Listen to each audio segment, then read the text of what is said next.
Hi everyone, welcome back to this channel. இந்த செஷனில் வந்து நம்ம வந்து ஏடபிள்யூஎஸ் லேம்டா அப்படின்னு என்ன சொல்லிட்டு பார்க்க போகிறோம். ஓகே, இப்போது நம்ம வந்து ஒரு ரெஸ்ட் ஏபிஐ டெவலப் பண்ணணும்னு வச்சுக்கோங்களேன். ரெஸ்ட் ஏபிஐ டெவலப் பண்ணுறதுக்கு நம்ம வந்து ஒரு ஃப்ரேம் ஒர்க் யூஸ் பண்ணுறதா இருந்தால் அதில் வந்து நம்ம ஃபஸ்ட்டு வந்து சர்வர் ஸ்டார்ட் பண்ணணும். ஃபார் எக்ஸாம்பிள் நோட் ஜேஎஸில் வந்து நம்ம வந்து ஒரு ஏபிஐ டெவலப் பண்ணுறதா இருந்தால் எக்ஸ்பிரஸ் சர்வர் இல்லைன்னா ஒரு ஹெச்டிடிபி சர்வர் இது மாதிரி வந்து சர்வர் வந்து நம்ம செட்டப் பண்ணணும். அடுத்து அதை ரன் பண்ணதுக்கப்புறம் தான் உள்ளாடி இருக்கக்கூடிய ஃபங்க்ஷன் நம்ம கால் பண்ணி நம்ம வந்து ஒரு ஏபிஐ கெட் மெத்தடோ, போஸ்ட் மெத்தடோ, புட் மெத்தடோ, பேட்ச் மெத்தடோ, டெலிட் மெத்தடோ எந்த மெத்தடாக இருந்தாலும் நம்ம வந்து கால் பண்ண முடியும். கரெக்டாக அது மாதிரி லாராவலாக இருந்தால் நம்ம வந்து பிஹெச்பி ஆர்டிசன் சர்வு, கோஆர்டினேட்டராக இருந்தால் பிஹெச்பி ஸ்பார்க் சர்வு, அப்படி இல்லைன்னா நம்ம வந்து எக்ஸாம்பிள் இல்லைன்னா வந்து ஒரு சர்வர் மூலமாக வந்து அப்பாச்சி சர்வர் மூலமாக ரன் பண்ணி அதுக்கப்புறம் தான் நம்ம வந்து செட்டப் பண்ணி அதுக்கப்புறம் தான் நம்ம வந்து உள்ளாடி கண்ட்ரோலரில் ஃபங்க்ஷன்ஸ் எழுதுவோம்.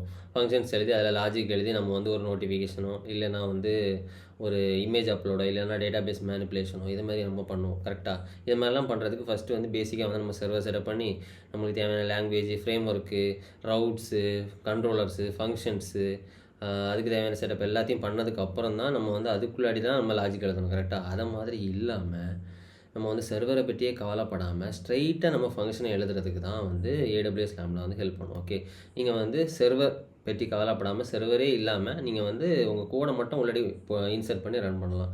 அதுதான் வந்து அந்த பிளாட்ஃபார்ம் தான் வந்து ஏடபிள்யூஎஸ் லேம்டா. ஓகே, இப்போ வந்து சர்வர் அவங்களே கொடுத்துருவாங்க. நம்ம வந்து எந்த லாங்குவேஜ் வேணுமோ அந்த லாங்குவேஜை நம்ம செலக்ட் பண்ணால் போதும், நம்ம ஃபங்க்ஷனை ஸ்ட்ரைட்டாகவே ரன் பண்ணிக்கலாம். ஓகே, அது எப்படின்னு சொல்லிட்டு நம்ம பார்ப்போம் க்ரியேட் பண்ணுறது. ஓகே, ஜஸ்ட் நீங்கள் ஞாபகம் வைக்க வேண்டியது இது வந்து ஒரு ஸ்ட்ரைட்டாகவே நம்ம ஃபங்க்ஷனை வந்து டிப்ளாய் பண்ண முடியாது. ஓகே, இந்த ஏடபிள்யூஎஸ் லேம்டாவை வந்து நம்ம வந்து ஏபிஐ கேட்வே மூலமாக கனெக்ட் பண்ணி நம்ம வந்து போஸ்ட்மேனில் சாதா ஏபிஐ கால் பண்ணி யூஸ் பண்ணுவோம்ல, அது மாதிரி நம்ம யூஸ் பண்ணிக்கலாம். ஓகே, அது எப்படின்னு சொல்லிட்டு நம்ம ஃபர்தராக பார்ப்போம். இப்போ நம்ம வந்து ஒரு பேசிக்காக ஒரு lambda function, hello world function எப்படி க்ரியேட் பண்ணுறதுன்னு மட்டும் பார்ப்போம். ஓகே, இப்போ நீங்கள் ஏடபிள்யூஎஸ் கன்சோல் லாகின் பண்ணிங்கன்னா இது மாதிரி வந்து டாப் லெஃப்ட்டில் வந்து சர்ச்னு ஒன்று இருக்கும். அதில் நீங்கள் வந்து லேம்டா அப்படின்னு சொல்லிட்டு சர்ச் பண்ணிங்கன்னா இது மாதிரி கிடக்கும். Run code without think about சர்வர்ஸ்னு அதை நீங்கள் செலக்ட் பண்ணிங்கன்னா இந்த மாதிரி ஒரு பேஜ் வரும். நீங்கள் பார்த்தீங்கன்னா தெரியும் இத்தனை லாங்குவேஜ் சப்போர்ட் இருக்குது. ஓகே, இது மாதிரி நம்மளால் வந்து ரன் பண்ண முடியும். எப்படின்னு சொல்லிட்டு பார்க்கலாம். இப்போ இதில் வந்து க்ரியேட்டிவ் ஃபங்க்ஷன் இருக்குது. ஓகே, இதை கிளிக் பண்ணிங்கன்னா இதில் வந்து நம்ம இப்போ வந்து ஸ்க்ராட்ச்லேருந்து ஒரு ஃபங்க்ஷனை க்ரியேட் பண்ணலாம். ஓகே, இப்போ இதில் நான் வந்து இந்த ஃபங்க்ஷனுக்கு வந்து ஒரு நேம் கொடுக்குறேன். ஒரு டெஸ்ட் ஃபங்க்ஷன் அப்படின்னு சொல்லிட்டு நேம் கொடுக்குறேன். இப்போ இதில் நான் ரன் டைம் வந்து நோட் ஜேஸே செலக்ட் பண்ணிக்கிறேன். நம்ம வேணால் நான் ஜாவா, பைத்தன் எது வேணால் செலக்ட் பண்ணிக்கலாம். ஓகே, நான் இப்போ இதில் நோட் ஜேஸ் செலக்ட் பண்ணிக்கிறேன்.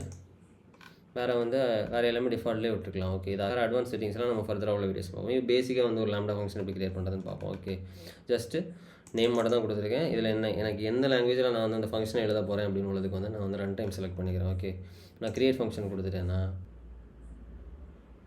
ஓகே, பேசிக்காக வந்து ஒரு டெம்ப்ளேட் மாதிரி அவங்களே ஒரு ஃபங்க்ஷன் வந்து இது மாதிரி ரெடி பண்ணி கொடுத்துருவாங்க. நீங்கள் இதில் பார்த்தீங்கன்னா தெரியும் ஹலோ ஃப்ரம் லேம்டான் இருக்குது. ஓகே, இது அவங்களே கொடுத்துட்டாங்க. இதுதான் நம்ம டெஸ்ட்டு ஃபங்க்ஷன். ஓகே, இந்த டெஸ்ட்டு ஃபங்க்ஷனில் நம்ம வேணால் எதாவது சேஞ்சஸ் வேணாலும் பண்ணிக்கலாம். இப்போ நான் இதில் வந்து அப்படின்னு சொல்லி கொடுத்துட்டு நான் இதில் டிப்ளாய் கொடுத்துட்டேன்னு வச்சுக்கோங்களேன்.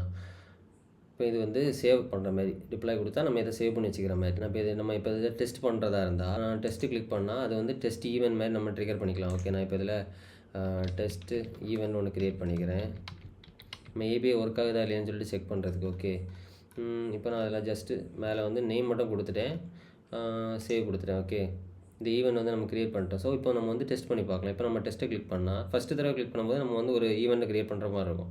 ரெண்டாவது தடவை நீங்கள் டெஸ்ட்டை கிளிக் பண்ணிங்கன்னா ஆட்டோமேட்டிக்காக வந்து ரெஸ்பான்ஸ் வரும். நம்ம வந்து ஏபிஐ கால் பண்ணி ஒரு ரெஸ்பான்ஸ் வரும்ல, அதே ரெஸ்பான்ஸ் வந்து இதில் பார்த்தீங்கன்னா உங்களுக்கே தெரியும். ரெஸ்பான்ஸில் வந்து hello from tech with B அப்படின்னு சொல்லிட்டு வந்திருக்கு. ஓகே, இதேமாதிரி நம்ம வந்து இதில் வந்து நார்மலாக நீங்கள் ஃபங்க்ஷனில் என்னெல்லாம் எழுதுவீங்களோ அது எல்லாத்தையுமே எழுத முடியும். டேட்டா பேஸ் ஹேண்ட்லிங் எழுத முடியும். நீங்கள் வந்து ஏடபிள்யூஎஸ்லேயே வர எஸ்என்எஸ்ஸு, எஸ்சிஎஸ்ஸு, S3 பைக்கெட்டு, ஆப்ஜெக்ட் அப்லோடு, இல்லை டேட்டா பேஸ் மேனிப்புலேஷன்ஸு எல்லாத்தையுமே வந்து நீங்கள் வந்து இந்த ஃபங்க்ஷனுக்குள்ளாடியே எழுதி நீங்கள் கால் பண்ணிக்கலாம். ஓகே, இதுதான் வந்து இந்த ஏடபிள்யூஎஸ் லேம்டா. இதில் உள்ள ப்ளஸ் வந்து என்னென்னா ஃபஸ்ட்டு நம்ம அப்ளிகேஷன் வந்து ஒரு ஃப்ரேம் ஒர்க் நம்மளே ஒரு ஆர்கிடெக்ட் பண்ணி சர்வரை க்ரியேட் பண்ணி அதுக்கப்புறம் வந்து கண்ட்ரோலர் க்ரியேட் பண்ணி கண்ட்ரோலர்கள் அடுத்து நம்ம வந்து ஒரு ஃபங்க்ஷன் க்ரியேட் பண்ணி ஃபங்க்ஷனுக்கு உள்ளாடி நம்ம எழுதக்கூடிய கோடை ஸ்ட்ரைட்டாகவே நம்ம வந்து இதில் எழுதினா போதும்.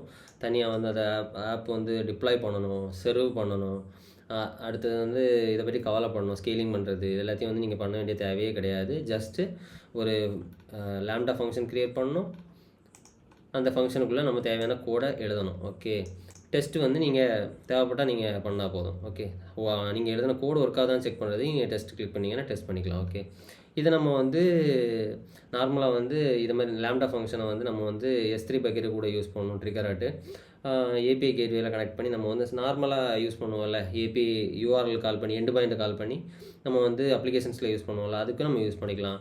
ஸ்கேல் அப் பண்ணிக்கலாம், மானிட்டர் பண்ணிக்கலாம். நம்ம இந்த லேம்டா ஃபங்க்ஷனை சர்வர் இல்லாமல் ஈஸியாக வந்து ஒரு ஃபங்க்ஷனே ஸ்ட்ரைட்டாக டிப்ளாய் பண்ணுறதுக்கு தான் வந்து இந்த AWS லேம்டா இருக்குது. ஓகே, ஃபர்தராக வந்து AWS லேம்டாக்கு கூட ஏபிஐ கேட்வே எப்படி யூஸ் பண்ணுறதுன்னு உள்ளதை வந்து ஃபர்தராக நெக்ஸ்ட் வீடியோவில் பார்ப்போம். ஓகே, இந்த வீடியோ உங்களுக்கு பிடிச்சிருந்துச்சுன்னா லைக் பண்ணுங்கள், சப்ஸ்கிரைப் பண்ணுங்கள். ஓகே, ஃபர்தராக வீடியோஸ் வந்து நீங்கள் பார்க்குறதுக்கு பெல் பட்டன் ப்ரெஸ் பண்ணி வச்சுக்கோங்க. ஓகே, நெக்ஸ்ட் வீடியோவில் பார்க்கலாம்.